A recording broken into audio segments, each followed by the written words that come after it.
Welcome back नाज़रीन, एक बार फिर से खुशामदीद मुस्कुराती सुबह में। और इस वक्त माफ़ कीजिएगा, इस वक्त एक ज़बरदस्त मेहमान ने हमें ज्वाइन कर लिया। नाम तो है जी उनका शेख अब्दुल मन्नान, और वजह शोहरत जो है वो मन्नान हमीद के नाम से है। बहुत सारा टीवी में, थिएटर में, ड्रामाज में, एक्टिंग, रेडियो पाकिस्तान में बहुत ज़बरदस्त जगहों पर इनका काम है और बहुत बेहतरीन काम है। मैं जब भी रेडियो पाकिस्तान या पाकिस्तान टेलीविज़न की बात करती हूँ तो मेरे तो जहन में ये आता है, मुझे लगता है आप सबकी कि कोई फ़ाइन एक्टर की या कोई फ़ाइन काम करने वाले की बात हो रही है, और ये बहुत ज़रूरी है। इसकी वजह, खैर आप ये नहीं कह सकते कि बाकी लोग शायद अच्छा काम नहीं करते, खुदा न खास्ता ये मैंने नहीं कहा, लेकिन एक रेडियो पाकिस्तान और पाकिस्तान टेलीविज़न का जो स्टाइल है, उस सिखाने का, जितना वो मेहनत करते हैं आने वालों पर, और जितनी ज़्यादा उनका एक होता है कि हमारा ये प्रोडक्ट बहुत अच्छा जाना चाहिए, वो शायद मुझे लगता है बाकी जगह नहीं होता। तो रेडियो पाकिस्तान और पाकिस्तान टेलीविज़न में काम करने वाले लोग, मेरी तरफ से, ये मेरा ज़ाती ख्याल है, वो बहुत बड़े होते हैं, बहुत सीखे होते हैं। उन्हीं में से इनका शुमार है। स्कूल के ज़माने में इन्होंने स्टेज भी किया है, और रेडियो का काम जो है, रेडियो से इन्होंने सन 81 में रेडियो से प्रोग्राम्स का भी आगाज़ किया। PTV के ड्रामाज में इन्होंने काम किया। बड़े बड़े सीनियर आर्टिस्ट हैं जिनके साथ ये काम कर चुके हैं। कवि साहब जिनका नाम है तलत हुसैन है, जमशेद अंसारी हैं, शकील साहब हैं, शफी मोहम्मद है, और साथ ही साथ एक आर्ट की बहुत ज़बरदस्ती फील्ड और है, और वो है पेंटिंग, जो कि बहुत मुश्किल है। और मेरा सवाल, मुझे ऐसा लगता है ज़्यादा सवाल शायद मैं इनसे इसी हवाले से करूंगी। और पेंटिंग के हवाले से इनका नाम जो है, वो नीचे जो नाम लिखे होते हैं छोटे से क्यूट से, मानी इनका नाम लिखा होता है, उस नाम से ये पहचाने जाते हैं। अस्सलाम वालेकुम, वेरी वार्म वेलकम। वालेकुम अस्सलाम। कैरेक्टर से निकल गई थी मैं, थोड़ा ब्रेक लंबा हो गया था कुछ गड़बड़ तो नहीं मारी है मैंने चलिए जी, खुशामदीद करेंगे आपको। और मैं पता क्या चाह रही हूँ, पहले हम पेंटिंग से शुरू करते हैं। मुझे ऐसा लगता है बहुत मुश्किल काम है पेंटिंग, वाकई बहुत मुश्किल है, क्योंकि उसमें अपनी सोच और अपने जहन से काम लेना पड़ता है, क्रिएटिव जहन होना चाहिए। और इसके लिए मैं ये कहूँगा, कोई पस मंज़र होता है। आपको मैं हैरत में डाल दूँगा कि 8 साल की उम्र में मैं इंडिया गया था। अच्छा, 8 साल की उम्र में मैं इंडिया गया था, तो क्या कच्ची उम्र होती है। तो वहाँ जब मैं गया तो वहाँ मैंने ज़िंदा हुस्न, कलरफुल लाइफ और उनके ड्रेसिंग, मंदिर, मूर्तियाँ, ये मुकम्मल कलरफुल थे, और वहाँ का माहौल भी उस हिसाब से था। तो मेरे आंखों में रच बस गया। जब मैं वहाँ से आया तो मेरे हाथ में पेंसिल हुआ करती थी और मैं तस्वीरें बनाया करता था। तो शायद मैं इंडिया ना जाता तो आर्टिस्ट नहीं होता। और उसी तरह से लगता नहीं, आर्टिस्ट तो खैर होता है, बस वो हाँ होता है, लेकिन होता है, पस मंज़र होता है, कोई बैकग्राउंड होती है इसकी। तो उसके बाद फिर वो करते गए माशाल्लाह काम। फाइन आर्ट्स में कोर्स भी किया, तो कुछ लोगों से सीखा भी, अच्छे आर्टिस्टों से के साथ काम भी किया मैंने। लेकिन साथ साथ वो स्कूल में फर्स्ट टू मैट्रिक मैंने पढ़ाई है और लीड करता था। तो उस हिसाब से कुछ सिंगिंग का भी, कुछ बोलने का भी, तकरीर वगैरह ये सब करने का शौक़ था। तो एक होता ना, वो कॉन्फिडेंस पैदा होना, वो माशाल्लाह शुरू से एक करते करते अब आया। फिर स्टेज का शौक़ हुआ तो उसमें भी घुसे चुपचाप, बिल्कुल, इसलिए कि वालिदैन की तरफ से मना था, बहुत सख्त मना था। तो करते थे चुपचाप, झूठ नहीं बोलते थे कि कहाँ गए थे, बस वो दोस्तों का फंक्शन था। अच्छा, तो इत्तेफाक की बात है कि मेरे वालिद साहब जो थे वो ब्रत प्रेस से मुतालिक थे, हैदराबाद का जो सिंधी अखबार है। मेरा ताल्लुक़ हैदराबाद सिंध से है। अच्छा, माशाअल्लाह। तो वहाँ के जो के बॉस थे, काजी अकबर वगैरह, इत्तेफाक की बात है वो एक दफ़ा हमारे स्टेज प्रोग्राम में मेहमान खुसूसी थे, तो उन्होंने पहला अवार्ड उन्होंने दिया मुझे, तो वो चौंके। अरे ज़बरदस्त। फिर वहाँ उन्होंने क्या कहते हैं, घर वो ऑफिस में आकर कहा, यार तुम्हारा बेटा तो बड़ा ज़बरदस्त एक्टर है। बस उसके बाद फिर वालिद ने मुझसे पूछा, तो मैं डर के कहाँ गए थे। मैंने कहा जी वो एक प्रोग्राम था, क्या किया था तुमने। मैंने वो पार्टिसिपेट किया था, तुम्हारा उनकी तरफ से हौसला अफजाई हुई। तो करते करते फिर रेडियो, फिर माशाल्लाह 81 में रेडियो पर ऑडिशन दिया।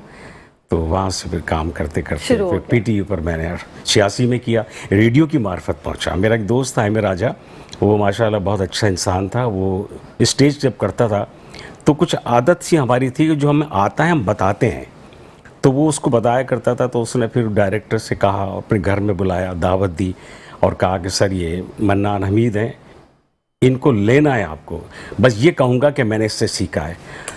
तो उन्होंने फिर मुझे दीवारे में एक बहुत अच्छे कैरेक्टर दिया। 20-22 साल की उम्र में मैंने 100 साल के बूढ़े का रोल किया था। अरे वाह, ज़बरदस्त, बड़ी ज़बरदस्त। लेकिन चूंकि रेडियो ने सिखाया काम आया। बिल्कुल बिल्कुल ऐसा ही है, और ये टफ भी होगा, इतना आसान भी नहीं होगा। चलिए जी, यहाँ वक्त हुआ एक छोटी सी ब्रेक का, जल्दी से जा रहे ब्रेक पे, वापस आ रहे हैं, हमारे साथ बने रहिएगा।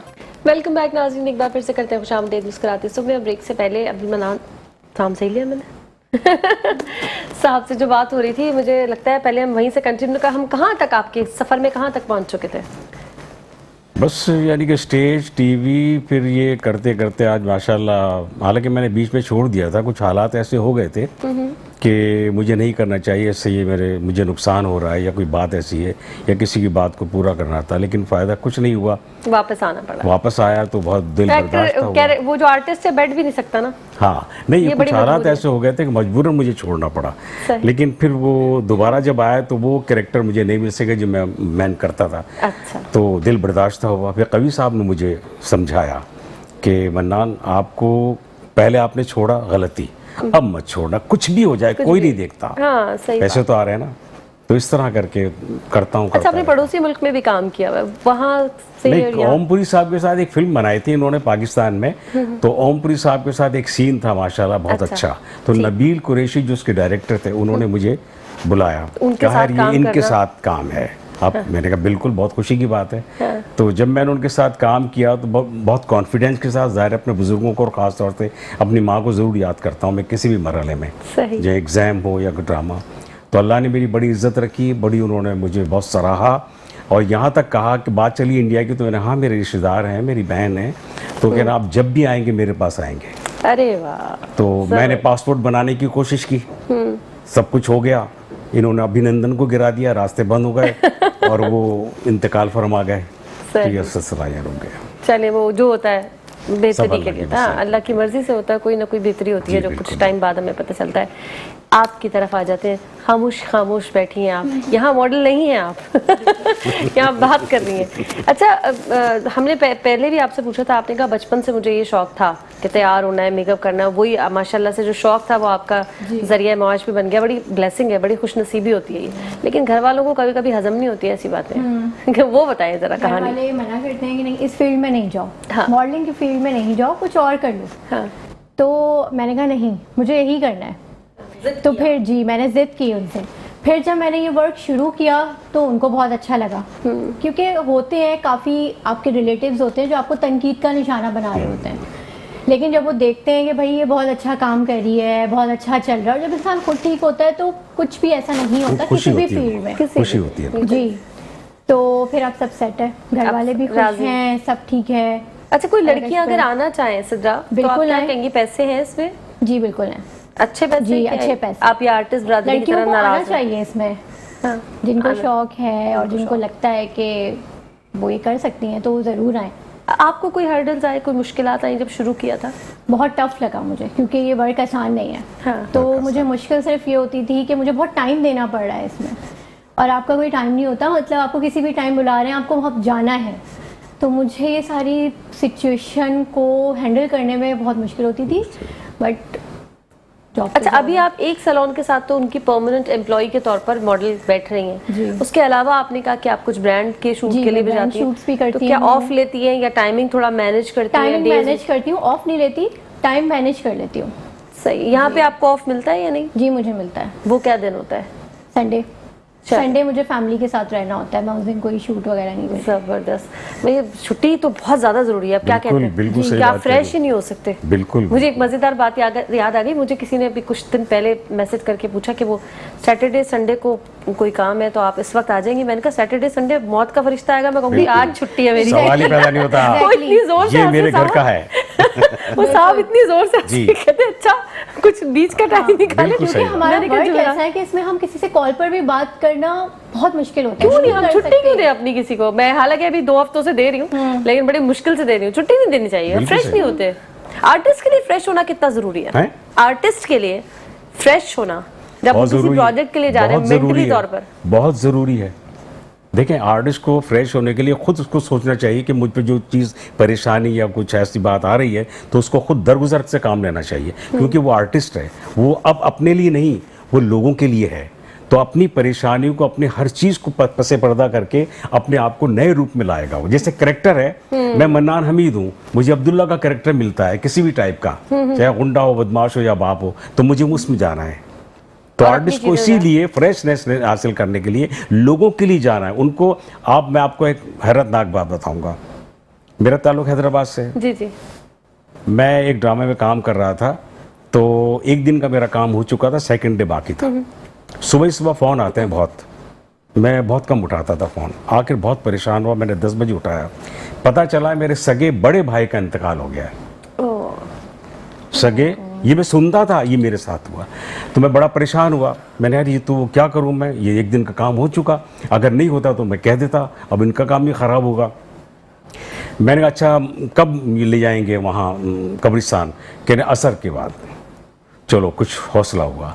फिर मैंने मुकम्मल काम किया, हंसी मजाक, रोने के सीन, हंसने के सीन, सब कुछ मैंने किए। लेकिन जब 5 बजे ख़त्म हुआ और हम लोग खाने आने के लिए बैठे तो मैं रो पड़ा। तो जब बाद मेरे दोस्त से क्या हुआ मनान भाई, तो मैंने बताया यही बात। और ये क्यों नहीं बताया? मैंने कहा नहीं, आपका इतना नुकसान होता, आप खुद जॉब करते हैं, किसी प्रोडक्शन से बता ले, बस मुझे सोहराब बोर्ड छोड़ दो।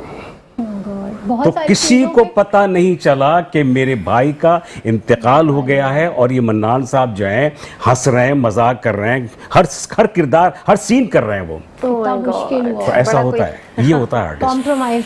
सही, बड़े कोई कॉम्प्रोमाइज नोट। मैं चाहता तो बता देता और छोड़ देते वो, लेकिन नुकसान। अब ठीक है, मुझे टाइम मिल रहा है ना, ठीक इस तरह से, तो ये कुर्बानी देनी पड़ती है। ठीक है जी, वक्त हुआ यहाँ एक छोटी सी ब्रेक का, जल्दी से जा रहे हैं ब्रेक पे, वापस आ रहे हैं, हमारे साथ बंदे रहेगा। वेलकम बैक नाज़रीन, एक बार फिर से करते हैं खुशामदीद मुस्कुराते सब में। अच्छा, काम पर तो बात हो गई, हमने बहुत सारी चीज़ें आपसे डिस्कस की, और लोगों के साथ काम किया, फिर एक्टिंग की, फिर थिएटर, सब कुछ, रेडियो किया। जो पेंटिंग है आपकी, वो भी एक काम है। अगर मैं कहूँ कि किसी एक चीज़ को पिक करना है, अभी कोई एक टेस्ट में डाल दिया गया है आपको, चारों चीज़ें आपकी रख दी हैं, रेडियो है, टीवी है, थिएटर है, ड्रामा है और पेंटिंग है, आप कह रहे हैं एक उठाओ, क्या करेंगे? पेंटिंग।